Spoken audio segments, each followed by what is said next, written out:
Earlier this year, Disney decided to take their Disney Plus Moana sequel series and turn it into a theatrical length feature film. Nothing could possibly go wrong.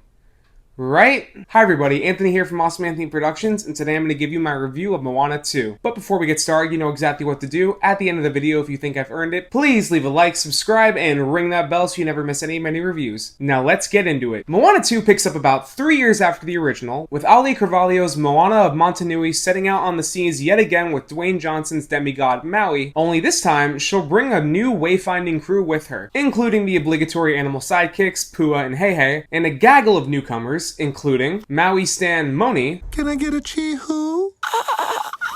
Voiced by Hualalei Chung, brainy and quirky craftswoman Lodo, voiced by Rose Matafeo, and grumpy old farmer Kele, voiced by David Fane. Together they'll sail across the entire ocean to face the storm god, again, Now I kind of miss the lava monster. and find and raise an ancient island to hopefully bring the people of the world together again. You know something funny? I mentioned it in the beginning, but up until about 10 months ago, this was supposed to be a Disney Plus show. Want to know something even funnier? You can absolutely, 100% unequivocally tell. The first Moana, in my opinion, modern classic. This feels like one of those straight-to-video Disney sequels that were being just churned out left and right in the 90s and 2000s, just with a much higher budget and better animation. I'll start by saying that I didn't necessarily hate this movie, like it didn't make me angry or anything, but I definitely didn't love it. There are parts that I liked, mostly in the beginning, but other parts really disappointed me, and a few spoiler territory things kinda got on my nerves a little bit. What I liked? Well, I was really into the first 20 minutes or so. Picking up with Moana and her village was nice, and I liked the song that went along with it, and regardless of how contrived it was, her seeing a vision of her ancestor and the island that she needs to go raise led to the second of two of the best songs in the movie. The first of which being the song that goes on throughout the scene when Moana returns to Motunui. And when she sets out on her voyage, it was pretty emotional, especially when she has to say goodbye to her little sister. But once we get out on the water,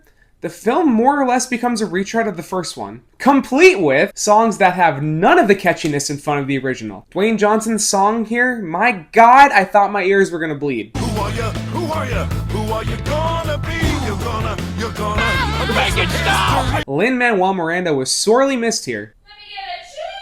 Chee-hoo! Animation that, even though it's high above the quality of many direct-to-streaming projects, excluding Arcane, nothing has beat that in terms of animation, still feels a lot cheaper and stiffer than the usual Hollywood Disney animation quality. From what I understand, this was done by a secondary studio in Canada, and you can definitely feel it. Get my country's name out of your mouth. A story that focuses much less on the heart and dynamic between the main characters, and just bounces from set piece to set piece, with barely a small, tiny little thread of story connecting them. Not to mention the fact that it treads right over so much of the first film's territory, from Moana realizing that she has to leave and singing a dramatic song about leaving her family behind, to Dwayne Johnson's song where it sounds like he's gargling rocks and trying his best to rap, an encounter with the Cockamora. Though I will admit that I really like where that scene went, and it gave us a pretty good character throughout the rest of the movie. The random side villain that shows up in the middle of the movie and has a song to try to trick and distract the main character, and even our crew having to face a god that creates horrible storms in the middle of the ocean. And when things get difficult here or life-threatening, there's almost always a convenient shortcut to get out of it. Not to dip my toes into spoiler territory here, but there is one scene where the characters are talking about this long, perilous journey they're about to have,